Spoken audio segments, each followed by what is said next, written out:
JNG বিপ্লবকে কেন্দ্র করে গোটা দেশ একেবারে উত্তালে।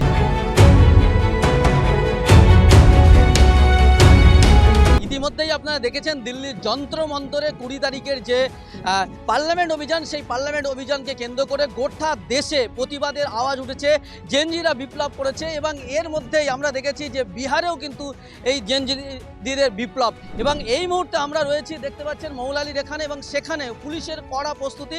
কারণ আজকে জেএনজির পক্ষ থেকে, ছাত্র যুব সমাজের পক্ষ থেকে, তারা আজকে মৌলালি থেকে ধর্মতলা পর্যন্ত যে বিপ্লবের ডাক দেখে যে মিছিলের ডাক দিয়েছেন, সেই মিছিলে তারা মূলত বারবার বলতে যাচ্ছে যে শিক্ষায় যেভাবে দুর্নীতি এবং বিশেষ করে যে নিটের পেপার লিককে কেন্দ্র করে গোটা দেশে যে ছাত্র যুবরা বিক্ষোভ দেখাচ্ছেন, সেই বিক্ষোভের আজ এইবার কলকাতায় আমরা দেখতে পাচ্ছি। আজকে সেই ছাত্র যুবরা তারা শিয়ালদা থেকে ধর্মতলা পর্যন্ত যে মিছিল, সেই মিছিলের ডাক দিয়েছে এবং সেই মিছিলের আগে কোনো রকমে যাতে কোনো রকম দুর্ঘটনা না ঘটে, কোনো পরিস্থিতি তৈরি না হয়, তার জন্য কিন্তু কলকাতা পুলিশের পক্ষ থেকে একেবারে কড়া প্রস্তুতি দেখতেই পাচ্ছেন। পুলিশের কড়া প্রহারা আমরা দেখতে পাচ্ছি সেই ছবি।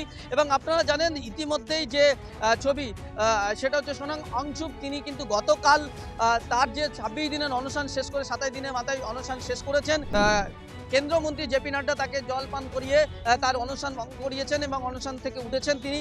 এবং ইতিমধ্যেই গোটা দেশে যে আওয়াজ উঠছে যে কেন্দ্রীয় শিক্ষামন্ত্রী ধর্মেন্দ্র প্রধান, তাকে অবিলম্বে পদত্যাগ করতে হবে, সেই দাবিতে গোটা দিল্লি সহ পাটনা, গোটা দেশ সহ কলকাতায় কিন্তু সেই একই ছবি আমরা দেখতে পাচ্ছি।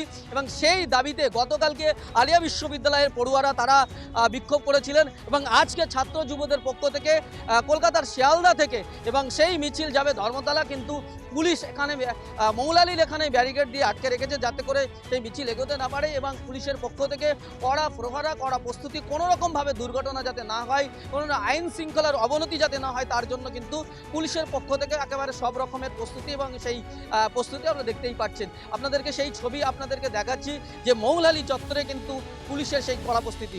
অর্থাৎ যে ছাত্র যুবদের যে আন্দোলন, সেই আন্দোলন তারা ধর্মতলায় যাওয়ার উদ্দেশ্যে ঘোষণা দিয়েছেন, সোশ্যাল মিডিয়ায় পোস্ট করেছেন, ব্যাপকভাবে ভাইরাল হয়েছে সেই পোস্ট। এবং সেই মিছিলে আসার জন্য বিভিন্ন প্রান্ত থেকে মানুষজন আসছেন, ছাত্র যুবরা আসছেন। কিন্তু তার আগে কোনো রকম দুর্ঘটনা যাতে না ঘটে, কোনো রকম উশৃঙ্খল পরিস্থিতি না ঘটে, দিল্লি এবং বিহারের পাটনাতে যে ঘটনা ঘটেছে সেই ঘটনা যাতে কলকাতার বাড়িতে না ঘটে, তার জন্য কিন্তু পুলিশ প্রশাসনের পক্ষ থেকে কড়া প্রস্তুতি। এবং সেই কড়া প্রস্তুতির ছবি আপনারা দেখছেন।